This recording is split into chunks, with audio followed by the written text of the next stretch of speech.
And I remember the first time I actually competed formally as a master, I think it's a Veterans Athletics Club 10,000 metres championship. And I drove to Wimbledon and parked in the car park at the park. I thought, I don't want to do this. I'm going to drive home again. And then I said, and then you sort of go out and try it, and you find, well, actually, what are you so scared about? One, which is always the case with running, and it's the case when you're young as well. No one gives a toss whether you make a fool of yourself or how slow you are, or etc. But I think that does become a bigger issue when you're older, and that was sort of one of the things that made me feel that I should try this World Championship thing, to get it in, drum it into me that people can think what they want. I'm old, I want to be a runner, I'm going to do it. Welcome to the Runners World podcast with me, Rick Pearson. And me, Ben Hobson. And our guest this week is Richard Askwith. Hello. Welcome. Very nice to be here. Welcome to the podcast. Yeah. So you've got a new book out, Richard, The Race Against Time. Yep, that's right. So what motivated you to write this book? Well, I guess I started finding running a real struggle. So, I've been running recreationally for about 40 years, but, getting into my late 50s, I started getting not just all the stuff that all runners experience of getting slower and slower and a bit less motivated, but, injuries as well. And, I'd get one injury and it would take ages to heal. And then, I'd come back and I'd be a bit weaker and need slower, and I'd get injured again. And I was just becoming feebler inside as well. I just, which I think a lot of runners find. You just almost stop enjoying it. And then I remember having one injury, and I think it's my sister said to me, "Look, you just got to stop it. You're too old to be a runner anymore." Yeah. And I thought, well, that's a depressing thought. Running's been a big part of my life for such a long time. And then I just sort of wondered, well, am I too old to be a runner? What happens? Some people can't carry on, don't they? I mean, we've all seen some old people at the back of races. So I thought, and I talked to a publisher about it because I was just finishing another book, and I said, surely there's a whole thing to be done about the secret, how you get to run in later life. So that's how it started off. It was just, could I get my running mojo back? Yeah. But I didn't really know where it was going to lead at that point. And it led, obviously, to the World Championships. You went full gonzo and became a Masters runner. You represented Great Britain, Richard. I did represent Great Britain, which is, just to be clear, is not something that could normally happen. But you can. So basically, with Masters, it's enough just to be a Masters runner, and then you can apply and anyone can apply. I mean, all you have to do is just shell out the money and do it. I mean, I think most people would be deterred by why pay money to humiliate yourself, because the best Masters are unbelievably good. I mean, it just is mind-boggling. They're as far ahead. The Olympians are as far ahead of the average recreational runner at a younger age. Yeah. But I did end up doing that. That was absolutely not part of the plan, though. I mean, when I started it was just going to be a book about, more like one of those sort of science books, like Alex Hutchinson or someone like that does so well. Yeah. And I thought I'd maybe travel around the world and meet lots of famous older runners and things like that. And then, suddenly a pandemic started, so that sort of rather slowed it down. Yeah. But at the beginning, I was so fed up with running and being injured, etc. That I could barely imagine taking part in my local 10K race, let alone competing somewhere big. But because there was this sort of unplanned stretching out of the time because of coronavirus, I was able to sort of grow a bit and actually change in real time. And one thing that happened, I suppose, was as I got to understand more about the science and coaching of aging, I did, things did get better for me, and I began to, I didn't get injured for quite a long time, and I began to get a bit faster and focus on the things I hadn't been focusing on. So that all helped. And then the other thing that totally took me by surprise was, every now and then I would go to a Masters event, there's before the pandemic, after the pandemic, every now and then there was a sort of break and something would happen and you go and see it happen. What I hadn't anticipated was every time I went to one of those, I just really envied them. I mean, you look at these people, half of them were decades older than me, and I knew I could run faster than that just because they were so old. But you look at them, they're all having such a great time. They're all, you constantly, when you get to my age, you're constantly surrounded by people your age moaning about their illnesses and how unfit they feel and how difficult everything is. And here are all these people who are old, and having a great time. And I just thought, I want some of that. And it's a bit like, when you're a kid and you see the Olympics and you think, oh, yeah, I want some of that. Yeah. And in fact, it's never going to happen realistically. But nonetheless, it's sort of a valid dream to have. Totally. What was that World Champs experience like when you sort of, completely alien? Like just uncharted territory? It was so scary. I mean, the idea of... It really freaked me out beforehand. The idea of representing Great Britain, of having to go to this place and you sort of go and register for a competition. I didn't even know what I was supposed to be doing. They give you your numbers, and they gave me 3 numbers, and I thought, what am I meant to? Why have I got 3 numbers? What do I do with it? So you sort of looking out the corner of my eye to see what everyone else was doing. I thought, okay, you put one on your kit bag, and which one goes on the front of you, and which goes on the back, And all the way up to the moment the gun went for the race, really, I was terrified I was going to be disqualified for putting my foot in it or not going into the right cool room or all these things that proper athletes know about, and I just knew nothing about.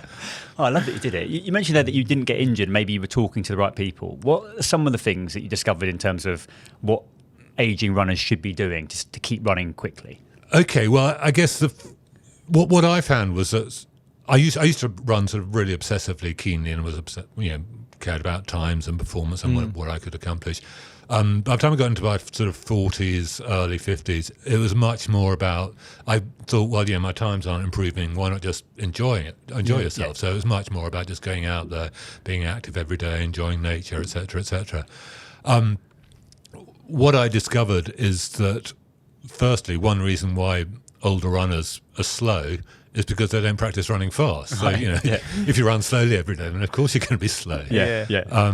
And, I hadn't actually trained hard in the sense of, one of those sessions that leave you, throwing up in the corner or, gasping for breath. For years and years and years, I just go out and run for fun. So just doing that helps a bit.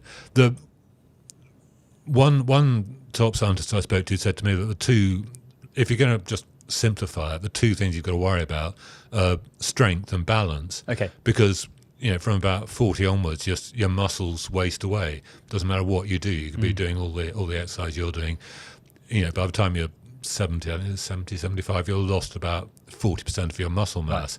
Right. And that has huge implications for what your body can do. And it's not just your muscle mass, but your muscle power and your muscle quality, what the muscle quality, as it were.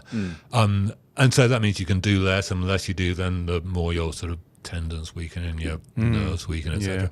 The other thing is your balance. If you get a sort of runner in his 20s to stand on one foot with his eyes closed, they can do about, on average, about 20-something seconds.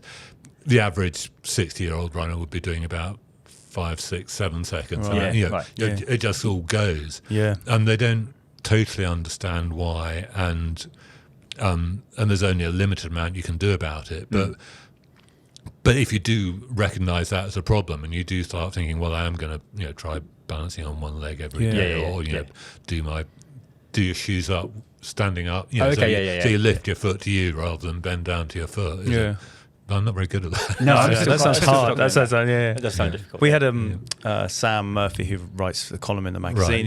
She did a feature on sort of training as you get older, and bone density was one of these things as well that came into it, and how the benefits of quite sort of aggressive strength training, lifting heavy things, is quite important as you age, in terms of like making sure the bones remain strong. Yes, well, firstly, weight training, weight training I find so boring. I really have to push myself to do any at all. But, that really helps, and I say do that twice a week.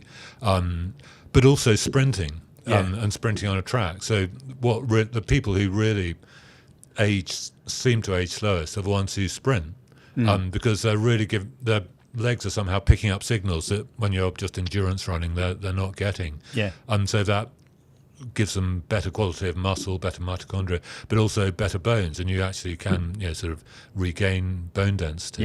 There you go. So that's the physical side of it, but the piece you write in Runner's World, I sense with you, it's actually a mental shift that takes place when you go and investigate masters running, and you find that maybe it's about not looking at the runner that you were, but you start looking ahead at the runner that you could still be. How important is that when it comes to masters running? For me, it was the most important thing by far, because you know, as a runner and also in life generally, actually, you do tend to reach a stage where you're just thinking, well, you know, I used to be able to do that. My former self could do this, and once I ran a marathon in X, but I can't do it anymore.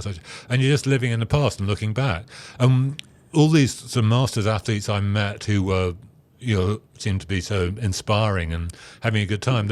Some of them had never run at all before, for example, so they didn't even have a past to look back on. Yeah.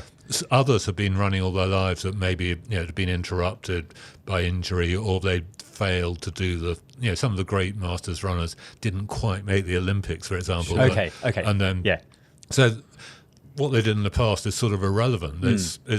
I remember one old 87-year-old New York marathon runner, I think, sort of saying to me, you know, other people always say to me, I used to be, but, you know, I still am. I'm doing it now. And I think until you get into that frame of mind, it's very hard to feel positive about your training or about your racing or anything, because all the feedback you're getting is, well, it's okay, but it's not as good as what you were doing exactly. a year ago. We talk about your books and running, and you've written books very much centered around just the joy of running. And you've talked about how you just would run for the sake of it, but perhaps slightly to your detriment now that when you get to the stage where you want to run fast, you've just been running slowly for the pleasure of it. And as someone who runs everywhere slowly for the pleasure of it, warning bells are going. But how did you sort of, you know, how's the balance now between those two things for you? It's tricky. I mean, you know, when I knew I had the World Championships coming up, I was sort of taking it a bit more seriously. I lapsed very easily into my sort of lazier habits of just going out sometimes I sort of go out for a run and think, right, I'll do some repetitions when I get to that hill or something, and then by the time I get there I think, sort of maybe tomorrow instead. So it's all very sort of disorganised in terms of me. But I think I remember having a conversation with a coach and saying that I didn't really care about my performance. All I really want to is just, you know, carry on going out spontaneously, enjoying nature, etc. And, you know, the conclusion we reached was, if I want to do that, I've got to start taking it seriously. And it's not ideal. It's just the price you pay for being old. There's various prices you pay for being old. You know, you are going to get more aches and pains. You are going to, you know, be slower and creak a bit more, and you are going to have to do those boring bits. You know, do your weight sessions, do your sort of bit of hopping after each run. I sometimes do just to get the impacts. I'm too lazy to sprint. Well, I know in the book you also meet some inspiring masters athletes. Are there one or two that you could tell us about that really sort of jumped out at you as like people that really inspired you to think, actually, I can still do this, or this is incredible? Yeah, God, where do you start? I mean, to be honest, it's just such a great... I was talking to someone about Feet in the Clouds, my fell running book the other day, and I realised that actually writing about masters athletics to me has felt very much the same. So with Feet in the Clouds, the joy of that, and you know, most of the interest in the book probably came from the fact that I just found this amazing community of fell runners who are just, you know, such great people and, you know, crazy attitudes, but also sort of warm and welcoming and just very positive. And with the masters athletes, it felt very similar. That you know, I'd assumed that masters athletics is just sort of some grey world where people who can't think of anything better to do, you know, carry on doing sport because when they can't do it properly anymore. But in fact, it's totally different from that. It's people who are embracing life, and they're not just embracing, looking forward as runners. They're looking forward generally. And so, inspiring runners. Well, I mean, one person who I do find very inspiring is a lady called Angela Copson, who, like me, is from Northamptonshire. I think she started running just before she turned 60. I think she ran her first marathon a couple of days before or after her 60th birthday. She's now 75. She's won about literally dozens of world goals. She's set world records at 65, 70, etc. And it's not, she's what I like about her is she's just a great, cheerful, modest person, very kind, no airs and graces, etc. And she, just collects all these medals and puts them in a shoebox under her stairs or something like that, doesn't it? But I mean, she's seriously good. So I mean, just to give listeners an idea, I think at 75, her 5,000 meter time, but I mean you can compare that with 5K and a park run, is sub 23 minutes, which I think a lot of people were very happy to do that at any age. And I mean I don't know if I could beat her over some distances perhaps, but only it's very much a proper athlete, and you slightly wonder, supposing she'd had the opportunities that most men get when they're younger. Maybe she could have been at the Olympics or something like that. I'd imagine. Yeah, true. Yeah. That untapped resource. Someone who finds running later on in life. Totally. They say, right, so you could have been brilliant. You say in the Runner's World article, one of the things that you have to get over as a masters athlete is the fear of humiliation. Yes. Can we talk about what is that fear, and how did you personally get over that fear of humiliation, putting yourself out there in the world champs?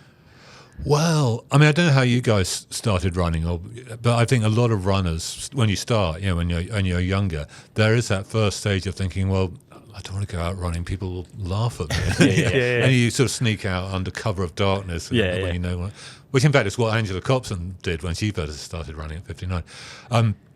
But what I found is you go through your 40s and you get slower, and then you start getting injured, and then you sort of get to this stage of life where also perhaps you suddenly think, I'm getting old, life is my life's behind me generally, and you lose your confidence actually. I mean, I remember going out running with some younger runners on Dartmoor, and I realised I wasn't just struggling to keep up with them, I was just becoming feebler in every way. I was thinking, oh, this downhill is hurting me, and I'm cold and all this. And I never used to be like that. What's happened?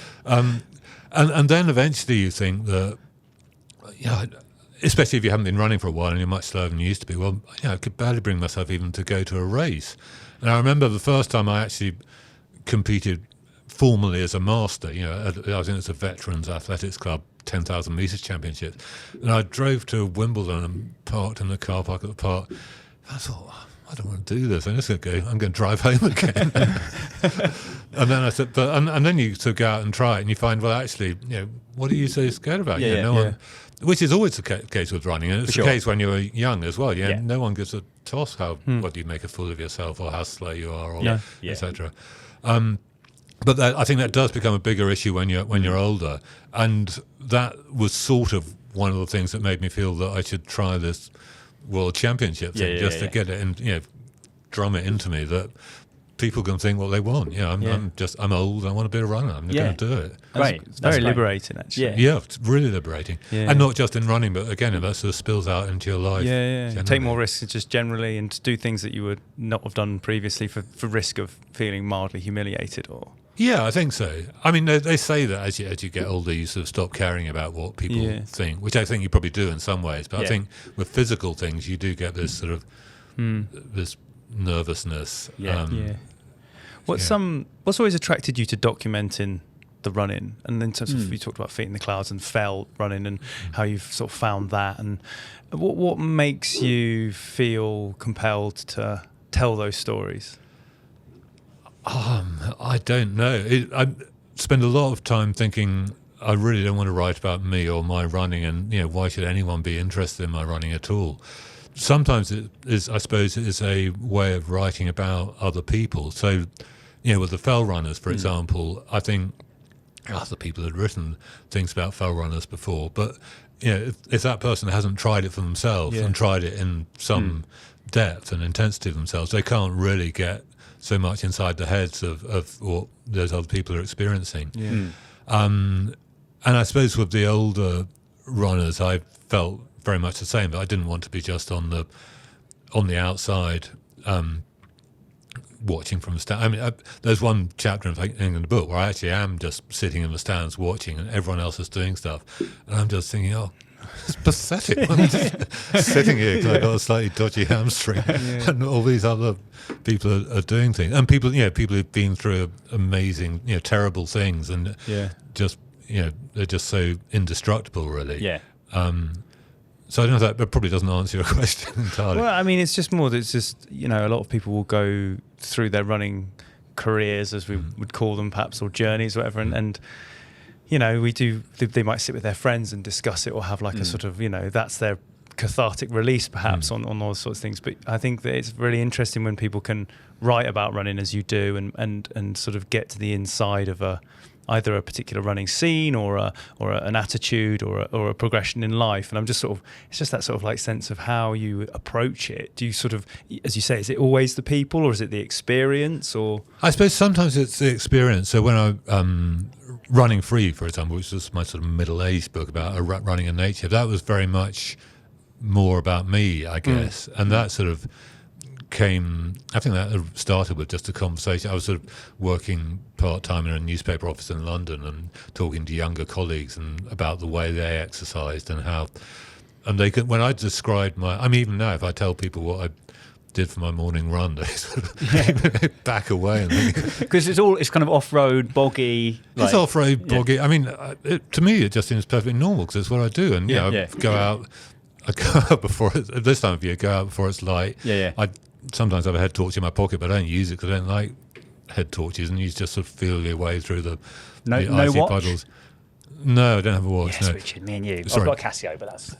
There's a church clock near where I start, so I sort of look at the church clock if I can see it, and then sometimes look when I come back. Yeah. And you just go off and get muddy and cold and wet and fall over a few times sometimes, but the you get used to that, and it's not a problem. But my younger colleagues, it was like I was some sort of crazed survivalist. And what do you mean? You didn't have showers, you didn't have apps, you didn't have headphones, etc. So I then wrote this sort of back to nature sort of book, which some people didn't like. I mean, some people really hate it, and some liked. But for me, that was just was about me. So that was my sort of self-expression book. Yeah.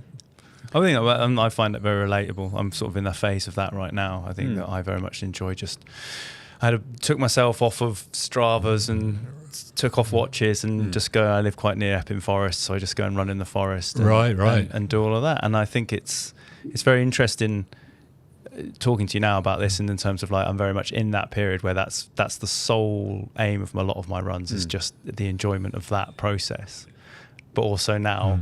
No, the warning bells about the future me. We're all masters. We're masters. Because in my running free days, I would say, the most important running aid you can possibly have is enthusiasm. So if that infuses you, which I think I can well imagine it does, then it's keeping you out there and it's keeping you fit. So that's a lot better than just forcing yourself to do the same thing again and again and again and getting more and more demotivated. Finally, Richard, what about next challenges then? Would you be tempted back to the Fells? Would you be trying to win the Masters? I think it's great to have a challenge. I very much do need a challenge, I think, to make me start training seriously again. I'm sort of tempted. One of the things that really impressed me when I was researching the Race Against Time was these guys who can do stuff on the track, and the whole sort of running 400 meters in less than your age club, which is something you're probably you are both too young for, but I think you have to get exactly. But when there's this sort of sweet spot when you get to your mid-50s, if you're a man, you get to your mid-50s, and it can be done up until I think the oldest person ever to do it was 90, and doing 400 meters in 90 seconds. Wow. But only one person's ever done that. But that's a real challenge, because I don't think I could go under 60 now. Yeah, it's really it's pretty punchy going under a minute. Actually, really, really punchy. But the whole idea of running fast on the track, you sort of. I've been for years just thinking, track, whatever, it's just running. I do this tough stuff on the mountains. Yeah, but I'm sort of almost coming round the other way, seeing the other way around, and I can keep going all day and all night. I keep going forever if necessary. But running fast, whatever, 400 meters, 800 meters. I mean, it's horrible thought. Yeah. So maybe that's what I should be aiming for next. There we go. Well, what about you? How do you feel about doing that? I like it, but I don't think I've got a chance till I'm, like, say, till the 50s, and I have to get hugely quick. I'd have to be quicker at 58 than I am at 38 to do it.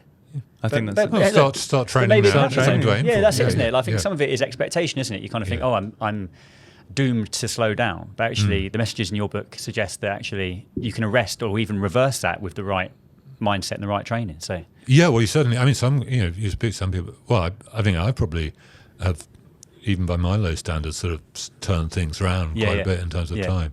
And the other great thing about sort of being a masters runner is sort of looking forward to your next big birthday. And you're thinking, God, only 2 years to go, I'll be 65. Exactly. And you sort of forget that all the other runners your age are also getting older. Richard, thanks so much for coming on the Runners World podcast and talking about the race against time and your running generally. Absolutely great to talk to you. Fantastic book, as are all your books. So we're really honoured to have you on. Thank you. Thank you very much. It's been a real honour to be on there. So that brings us to the end of this week's Runners World podcast. Thanks very much to our guest, Richard Askwith, and to you, of course, for watching. Great. Thanks so much. Sure. Yeah, brilliant. Yeah, really appreciate it.